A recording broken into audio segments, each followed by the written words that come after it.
Good day, everyone. For this session or meeting, we are going to discuss about Philippine Accounting Standard or PAS 34 that is all about interim financial reporting. So you can see here on the screen about certain reporting for 6 months ended, which is actually a semester as we call it under interim financial reporting, in which the financial statements, of course, produced will be the interim financial statements if they are prepared and presented for less than 1 year.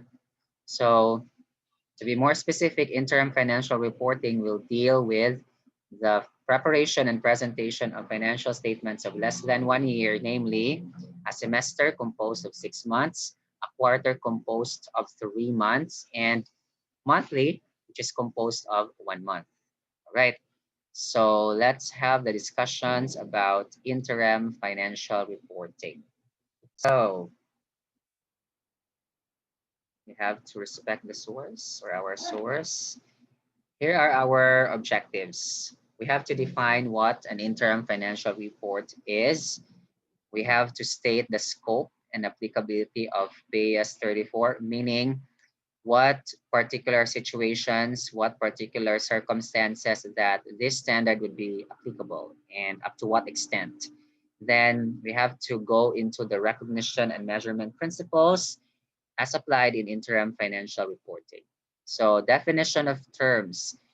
We have to know that interim reporting, again, is the preparation and presentation of interim financial report for an interim period. An interim period is less than 1 year, which is either a semester, a quarter, or a month. Then an interim financial report means that it is a financial report containing either a complete set of financial statements under IAS or PAS 1 as discussed, or it is a set of condensed financial statements under PAS 34 for an interim period. So a condensed version of financial statement is actually a shortened version. It's because if we prepare letter A, a complete set, that would be taxing or that would be burdensome to the respective preparers of financial statements. So it's allowed under the standard to prepare just a minimal version or a shortened version of it. Next, what's the scope? This is not a requirement, by the way. However, this is applied for an entity which is required by government, securities regulators, stock exchanges, and accountancy bodies or accounting bodies. So there are some that are required depending on their industry or the regulatory or regulation body for such, or monitoring body or supervisory body.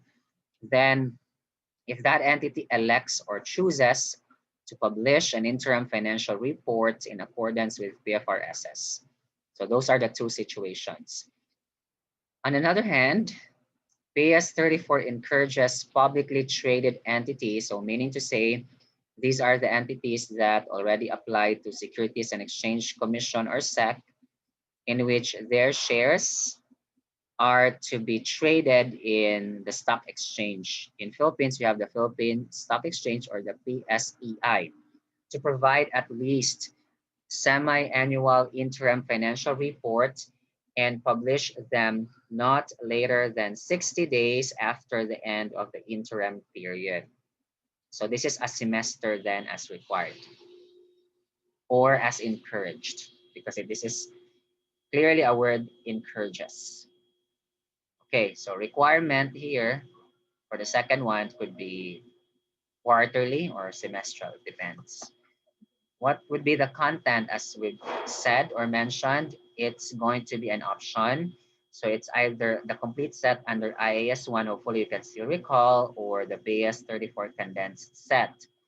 If you can recall, the complete set of financial statements under IAS 1 would be the statement of financial position, also known as the balance sheet, the statement of profit or loss and other comprehensive income, which is just known as statement of comprehensive income. Because remember, these two items, the profit or loss, which is our net income from operations or loss from operations, And the OCI items would result if we add the two into total comprehensive income or the comprehensive income. Hence, this is called a statement of comprehensive income, which is formerly known as income statement. However, that income statement is just a statement of profit or loss that is without OCI.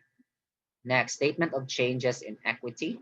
So this would show the components of the equity. For example, for a corporation, normally we have three parts: share capital, the retained earnings, now known as accumulated profits and losses, and the reserves before, now known as other comprehensive income, and whatever changes that they have in that respective accounting period. So beginning balances, then what will be the pluses and minuses, and then the ending balances. Then number four, the statement of cash flows, which would show the three operations.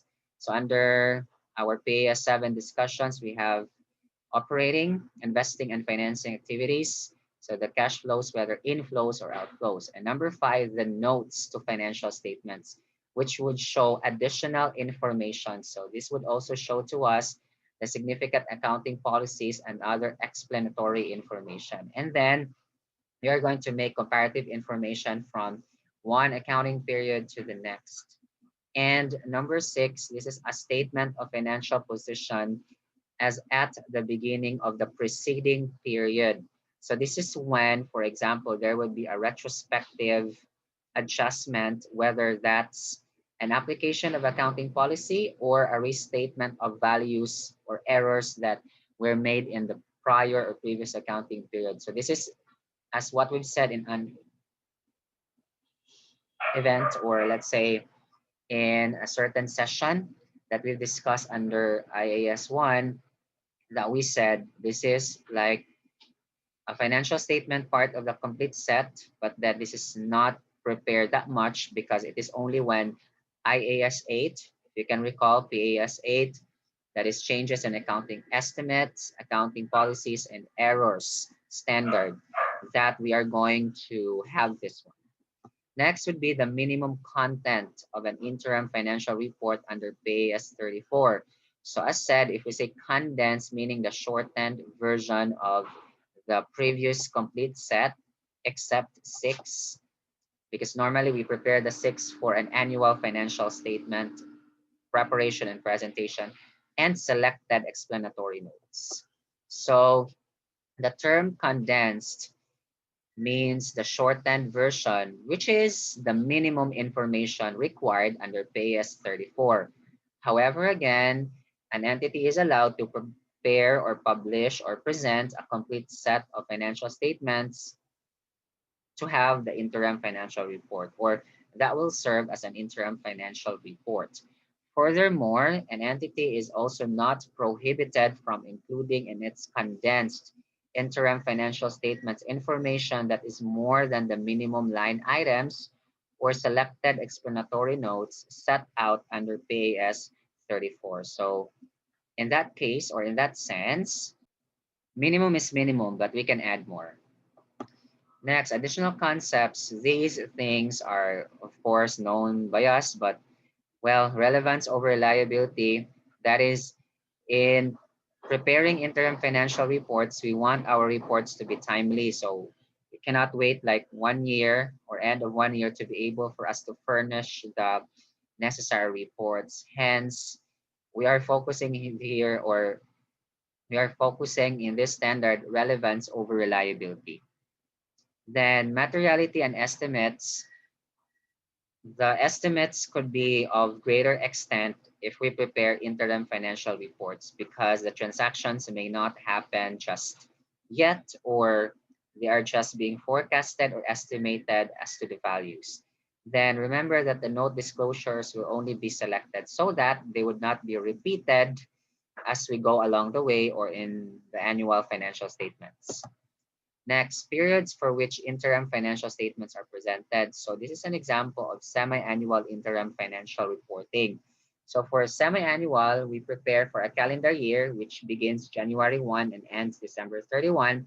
So the end of the 6 months would be June 30, and another 6 months would be December 31. So for the statement of financial position, it should be, of course, the end of the two. For the statement of comprehensive income, it's for the period ended, 6 months. So same for the current, but for the comparative, that would be the June 30 of prior year. It's because this is for the, whereas the statement of financial position is as of, meaning the cumulative balances. Statement of changes in equity, same as comprehensive income as well as the cash flows, in which these are for the periods ended or ending. Next, for the quarterly interim financial reporting, which is going to be at the end of every month, if monthly, of course, but then if quarterly, that's going to be end of every 3 months. So in this example, it is the third quarter, which ends on September 30 of a particular year. So that's going to be on July, August, September. Okay, or August, then September. Anyhow, if we are going to like run down from January, so January, February, March, April, May, June, then July, August, September. Anyway, so that's as all for statement of financial position, current and comparative. Now, what about for statement of profit or loss and the OCI items? So in that case, let's go back. So in that case, it would be two, composed of two. For the 9 months ending, so we prepare comparative this year and prior year. And also for the 3 months ending for that quarter this year and prior year. However, for the changes in equity and cash flows, it would be the 9 months ending. For businesses which are highly seasonal and entities, business which is experiencing like the peak season, in which that would be the top most season for sales as we speak of, and the lowest would be the slack season. So the standard encourages disclosure of financial information for the latest 12 months and comparative information for the prior 12-month period, in addition to the interim period financial statements. Okay, so it's like we have the complete set, but it's just 12 months prior comparative. So latest and the comparative prior 12 months in addition to the interim. Then recognition and measurement. If, for example, there would be gains and losses arising in an interim period, they are to be recognized immediately and are not deferred because they are part of the statement of comprehensive income under profit or loss. So we have the examples for gains and losses. For costs and expenses, as well as the income that would be incurred or that would be earned over the year, they are to be spread out over the interim period. So just like, for example, under the systematic and rational allocation methods, depreciation, amortization, and the prepayments of expenses like property taxes, insurance expenses, interest expense, even the 13th month pay and other year-end bonuses, because these 13th month pay and other year-end bonuses actually came from the performances, or the basis of them came from the performances from the prior months, including December, or the, let's say, last month. All right. Then what about discretionary income, meaning optional income? They are recognized immediately in the period the income is earned, for example, the dividend income, so not to be allocated. For income tax expense in the interim periods, they are computed using the best estimate of the weighted average annual income tax rate expected for the full financial year. So if, for example, that's just a year without changes for income taxes or income tax rate, so clearly the weighted one, for example, 30% now for corporate income taxes would be the same. But if that would be the year of change, so that's the time that we are going to compute the weighted average. So the weighted average is simply like multiplying the rate with how many months that such is applicable, and another would be how many months. We get the total and we divide that by 12. So that would be the average. Of course, the total number of months must be 12 for that to be applicable. And then, okay, so bottom line is that for interim financial reporting, there would be concepts that are applicable for the complete set or annual, but are not applicable in the interim. So we are going to do some minimal approaches in order for us to be able also to have benefits over cost in such processes or accounting mechanisms or processes and the preparation of the reports in which the benefits must exceed the costs. All right. So that's it for our discussions. Thank you very much for listening. Thank you and God bless us all.